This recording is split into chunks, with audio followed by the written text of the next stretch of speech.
Chegamos no nosso nono e penúltimo episódio de House of the Dragon, que já começa com uma surpresinha na abertura, né? Como eu disse, a abertura vai mudando, tem diversas mudanças aqui nessa, né? Depois eu assisti com mais calma para pegar todas, mas a principal é que a coroa do Viserys agora ela é coberta de sangue, representando que ele morreu. E o símbolo da Rhaenyra nem aparece nessa abertura, já indicando que a gente não veria ela neste episódio. E agora a gente vai para todos os outros detalhes desse episódio 9, que provavelmente incomodou muita gente porque a gente não viu a Rhaenyra, nem o Daemon, nem ninguém, mas tem uma explicação para isso também, a gente vai falar sobre tudo no vídeo de hoje.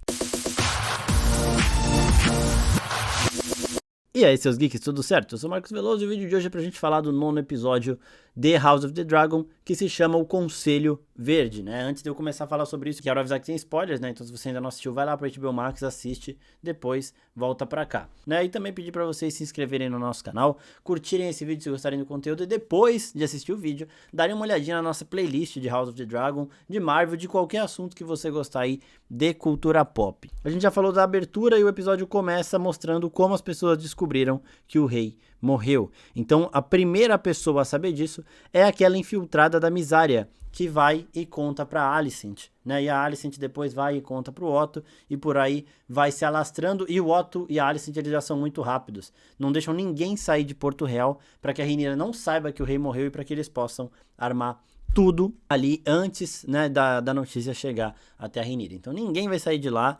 Quem souber de alguma coisa e tentar sair vai ser morto, e o episódio já começa nessa. E é por isso que o episódio não mostra a Rhaenyra e a gente vai ficando com aquela vontade de caralho, mostra a Rhaenyra, Daemon, não sei o quê.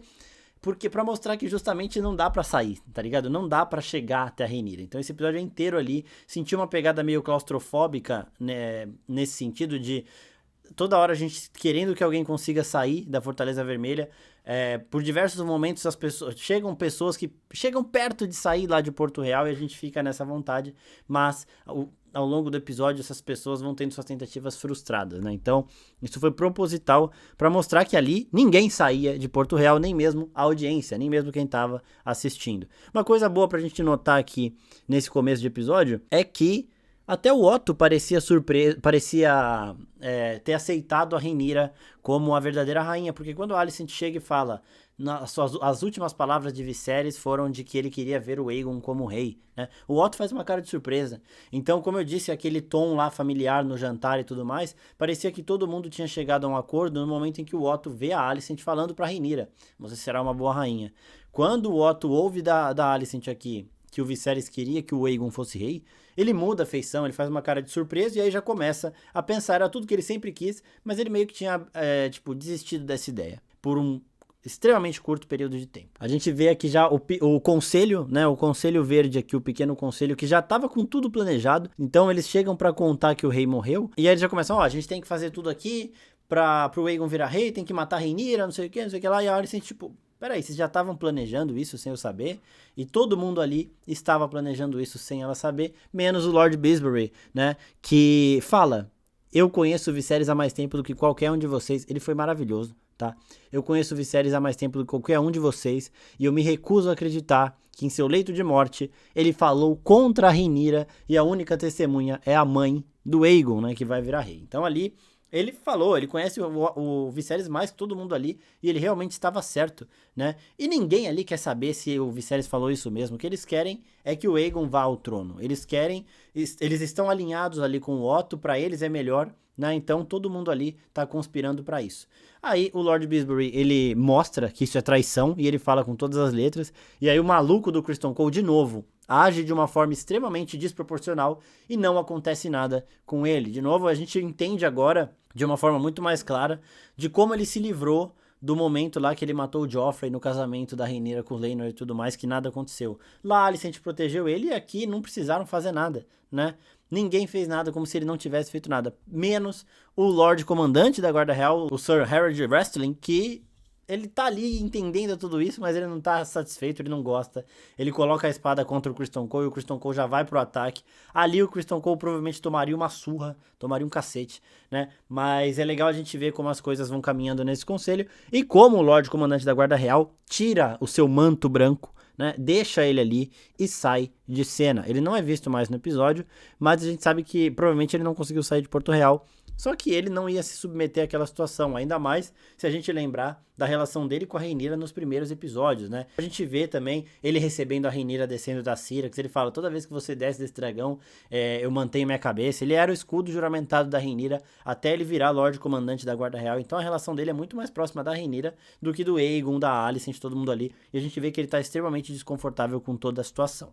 E aí o Otto sugere, lá ele fala, né, que a gente precisa matar a Rhaenyra para que o Aegon ele tenha uma forte sustentação da sua ascensão ao trono, que é justamente o que a Alicent tinha medo que a Rhaenyra fizesse se virasse rainha, né? Então a gente já vê a contradição, só que a Alicent ela não quer isso. Em todos os momentos ela reforça isso. Então a gente vai vendo uma Alicent muito mais humanizada do que a gente tinha nos livros, que tinha essa relação com a Rhaenyra, mas que parece que esqueceu totalmente isso depois que teve filho. Né? A gente vai ver situações se desdobrando para que a relação delas fique mais estremecida. Isso já é um golpe que a Alicent está comandando e a Rhaenyra não vai aceitar, né? Então aqui acabou qualquer tipo de reconciliação que elas poderiam ter algum dia. Só que ela, tipo, não quero isso, e todos os momentos ela fala, não quero isso, até quando ela encontra o Aegon antes do pai dela encontrar, ela fala, ó, ele vai querer que você mate a Rhaenyra, mas não é pra você fazer isso. A gente chega na Helaena, que já tá com os filhos dela e do Aegon ali, são o Jaehaerys e a Jaehaera, né, eles terão dragões também, só que eles são bem pequenininhos, não vão ter muita participação assim nesse primeiro momento na dança também, mas é bem legal a gente já ver que a Alicent já é avó, né, o Otto já é bisavô aí. E esse momento de tensão na cidade, silêncio, né, segredo, mistério, e a gente com medo do que poderia acontecer, me lembrou um pouquinho só, Ventos do Inverno, né, que é o episódio de Game of Thrones que a Cersei explode o septo de Baelor e mata a Marjorie, o Alto Septão e todo mundo que tava ali dentro. Só um pouquinho nessa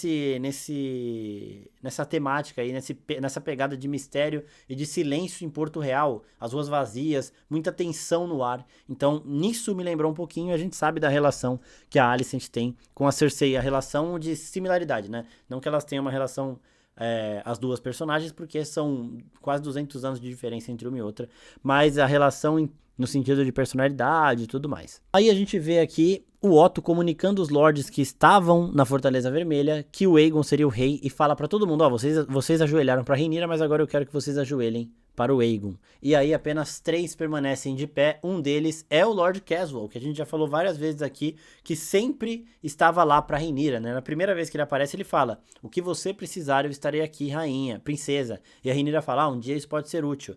No episódio anterior, quando a Rhaenyra chega em Porto Real, ele é o primeiro a recebê-la, né? Ele fala, muito bom te ver, rainha, princesa, e ela fala, obrigado, Lord Caswell, e tudo mais. E aqui ele ajoelha, mas ele ajoelha com a intenção de não ser preso, né? Quem não ajoelhasse ali seria preso. Ele percebeu, ele falou, pô, se eu for preso de nada vai adiantar, então eu vou ajoelhar.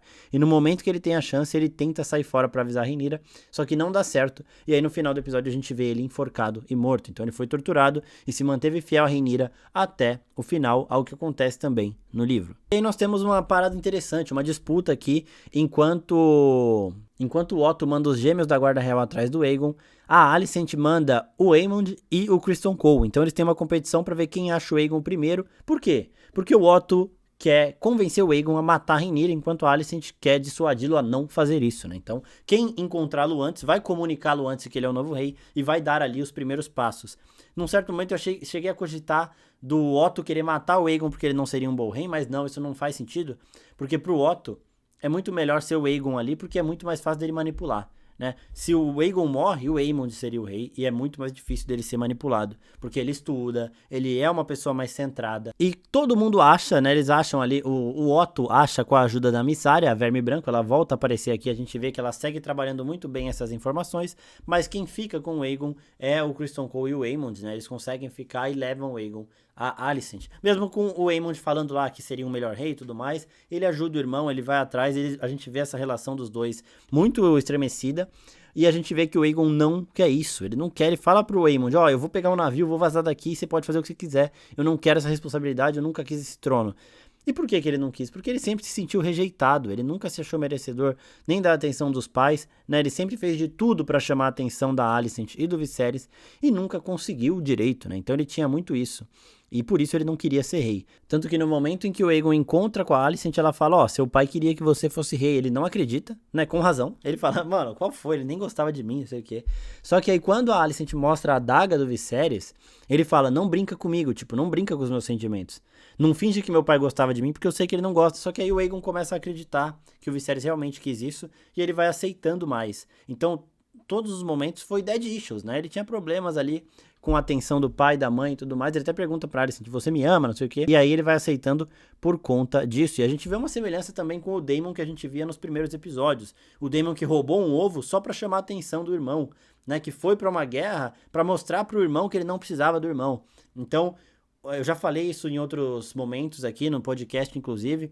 O Aemond e o Aegon tem muito do Daemon dividido em dois ali.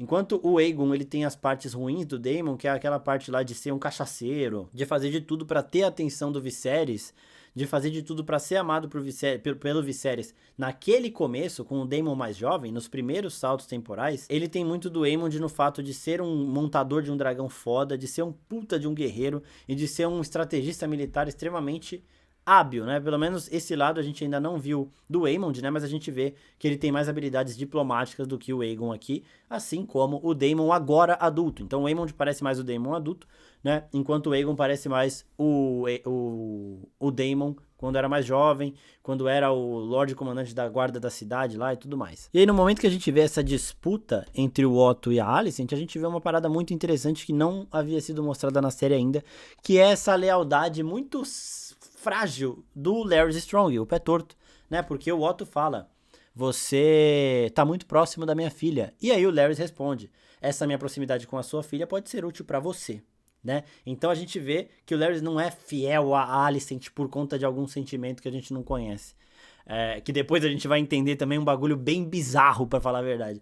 Ele tá ali, mano, dançando conforme a música. Quem tiver os melhores benefícios pra ele, ele vai. Então, no momento em que ele tiver que dar uma informação contra a Alicent para o Otto, ele vai fazer isso, né? A gente lembra do Mindinho e do Varys que não eram fiéis a uma pessoa, eles eram fiéis a um pensamento e a uma ideia deles ali, né? O Varys pelo trono, porque ele queria um bom rei ali, e o Mindinho a benefício próprio. E o Larys também tem essa fragilidade em relação às suas lealdades aí, assim como a Mysaria, né? A gente viu que a Mysaria vende algumas informações pro Otto ainda há muito tempo, né? Mas nem todas, porque aquela lá do chá que a Alicent deu pra Diana lá no episódio anterior, o Otto não ficou sabendo. Inclusive aquele chá, gente, eu falei aqui que era abortivo e tudo mais, mas a diretora do episódio 8 confirmou que é o mesmo chá que a Rhaenyra toma.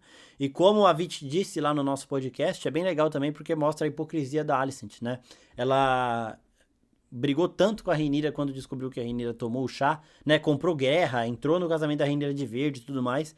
E aí agora ela faz a mesma coisa pra impedir que o Aegon tenha bastardos. E chegando nesse assunto, né? Quando eles descem ali na parte de baixo da cidade de Porto Real, a gente vê que o Aegon tem um monte de bastardo perdido. Por quê? Porque ele faz o caralho, faz o toque os aralhos lá, ele faz o que ele quer, completamente irresponsável, e ele acaba tendo alguns bastardos por ali, que ficam completamente jogados, como a gente viu nesse episódio. No momento que a Alicent chega ali pra Rhaenys, a Rhaenys estava trancada no quarto dela, porque todo mundo sabia que ela seria, de primeiro momento, fiel a Rhaenyra, né? E a Alicent chega lá pra tentar mudar a opinião da Rhaenys, ela fala algumas coisas lá, pra falar, não, o poder vai ser seu, nunca foi você que mandou, você que devia ser a rainha e tudo mais. E a Rhaenys, ela dá de craque do jogo aqui, ela acaba com a Alicent também, só na finesse. Quando ela confronta a Alicent fala, né, uma verdadeira rainha sofre as consequências pelo seu povo, e a Rhaenys solta essa, e ainda assim você luta a serviço de homens, você não deseja ser livre, apenas construir uma janela na sua prisão. E aí, a Alicent meio que percebe que ela foi a vida inteira manipulada pelos homens, e depois ela tem uma conversa com o Otto em relação a isso, né, mas a força da Rhaenys aqui, ela é mostrada porque a Alicent tenta a todo momento mostrar que a Rhaenys era inferiorizada pelas pessoas ao redor dela, pela Rhaenyra, pelo Corlys, pelo Viserys, por todo mundo ali, que foi tirando coisas que deveriam ser da Rhaenys. Só que aí no momento que ela acha que a Rhaenys vai estar fragilizada por conta disso tudo, a Rhaenys dá um contra-ataque absurdo, sensacional, e coloca a Alicent no lugar dela. A Alicent desiste e fala, toca o sino aí quando você tiver a sua decisão. Ou seja, toca o sino quando você decidir me apoiar, porque enquanto você não me apoiar, você vai ficar aqui e o seu dragão vai continuar lá no fosso. Demorou? A Rhaenys fica lá e aí depois a gente passa por um momento bizarro do episódio. Cada bizarrice aqui que, na moral, essa aqui foi uma das maiores que eu vi até hoje. A gente sabe que isso existe, mas vendo assim, fala, meu Deus, como pode? Quando a Alicent vai se encontrar com o Larys, né, ele fala lá que ele sabe que tem infiltrados da Misária dentro da fortaleza, né, da Fortaleza Vermelha, aí fudeu. Aquela mulher lá que tava próxima da Alicent, né, que sempre passava tudo pra Misária, já era. E o Larys fala do poder até de informação que a Misária tem, porque ele fala, ó, eu não sei de todos que ela tem, mas eu sei que a principal é a sua servente, né? Então você mata a abelha rainha que as outras ficam sem rumo. Então ele queria cortar o mal pela raiz ali e provavelmente ela foi sim morta, né? E a Alicent fala, eu suponho que você saiba fazer isso, né? E o Larys fala, vai ser feito, como diz, e o meu pagamento? E a gente vê que a Alicent vai tirando a meia ali, eu falei, mano, o que tá acontecendo, velho? E aí chega o momento bizarrice absurda, ela coloca o pé dela ali de lado e vira de costas porque ela não quer ver, ela acha também bizarro, só que ela faz isso em troca de informação, né? E, mano, o Larry Strong começa, mano, e bizarro mesmo, porque ele tem fetiche por pé e pelo pé da Alicent, aparentemente. Agora eu fico pensando aqui na minha cabeça, qual foi o momento em que ele falou isso pra ela? Tipo, deixa eu ver seu pé aí, e começou a fazer isso na frente dela pra eles chegarem nesse grau de intimidade, de bizarrice. E uma coisa que eu vou falar aqui, sem ter plena certeza, depois eu vou dar uma pesquisada melhor pra lembrar como é nos livros, eu acho que aquela garota que fala pros gêmeos lá, eu sei onde encontrar o Aegon, eu trabalho pra Verme Branco, é a Urtigas. A Urtigas é uma menina que vai ter uma certa importância na Dança dos Dragões, uma baita de uma importância, né? Então é bom a gente pontuar isso aqui. No podcast, que a gente lança toda quarta-feira, né? Que a gente grava na segunda, já vou ter pesquisado melhor e vou ter certeza se é ela ou não, aquela garota, e a gente vai falar lá. E lembrando disso também, no nosso Instagram tem caixinha de perguntas. Então se alguma dúvida sua não foi sanada nesse vídeo, vai lá no Instagram, manda sua pergunta que a gente responde ela no podcast, que é gravado na segunda-feira à noite. Então, viu esse vídeo no dia que ele lançou, já corre lá e já manda sua pergunta. E aí a gente vê o Sir Eric Cargill fugindo com a Rhaenys. Então a gente vê que os irmãos gêmeos, o Arik e o Eric, né? A gente falou deles no podcast também. E tem um shorts aqui no YouTube falando deles. Ele é mais fiel a Rhaenyra. Ele não aguenta ver o Aegon subindo como rei, porque ele sabe que o Aegon é um baita de um devasso que só faz merda, é um cachaceiro irresponsável. E ele também não gosta de traição. Então ele fala pro irmão dele, mano, eu não vou ver essa traição. O irmão dele fala, não, mas a gente fez um juramento. Ele, não, mas o meu juramento não é esse. E ele pega a Rhaenys e eles começam a fugir. E a gente tá vendo toda a cidade sendo conduzida pro Fosso dos Dragões.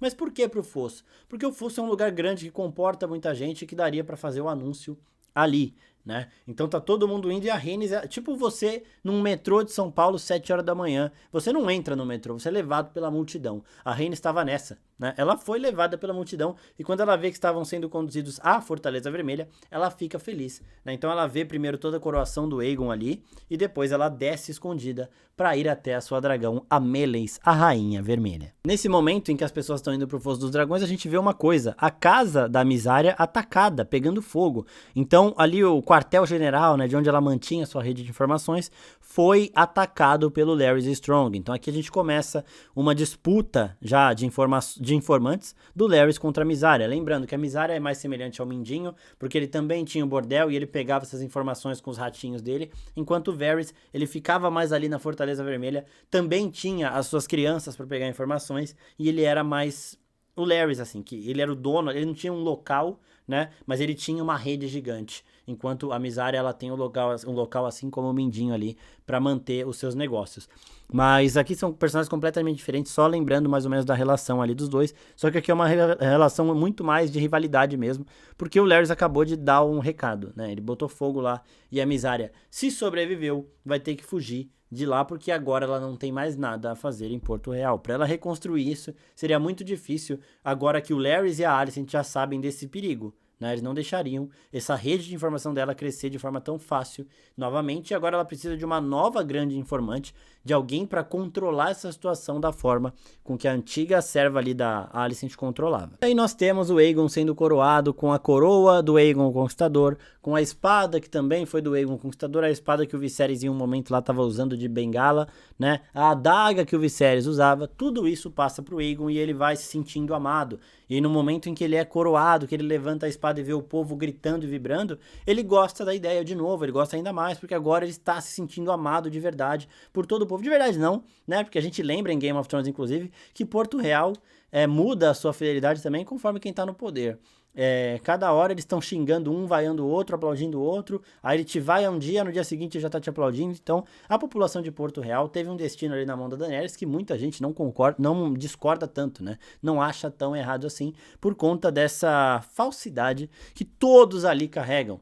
Claro, o Aegon está sendo coroado no Fosso dos Dragões, que é pra relembrar também do poder dos Targaryen, não é só porque cabia todo mundo ali. Caber todo mundo, cabia em vários lugares. Mas a Alicent até fala, vamos mostrar pro povo a força dos Targaryen.